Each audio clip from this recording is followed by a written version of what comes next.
اور ان میں صبح و شام اس کی تسبیح کرتے ہیں، ایسے لوگ جن کو اللہ کے ذکر اور نماز پڑھنے اور زکوٰۃ دینے سے نہ سوداگری غافل کرتی ہے نہ خرید و فروخت۔ وہ اس دن سے جب دل خوف اور گھبراہٹ کے سبب الٹ جائیں گے اور آنکھیں اوپر چڑھ جائیں گی ڈرتے ہیں،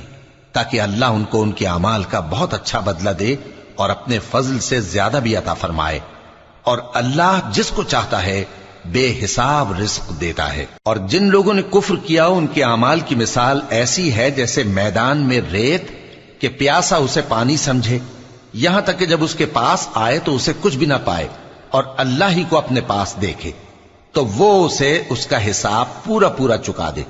اور اللہ جلد حساب کرنے والا ہے۔ یا ان کے اعمال کی مثال ایسی ہے جیسے گہرے سمندر میں اندھیرے جس پر لہر چڑھی چلی آتی ہو اور اس کے اوپر اور لہر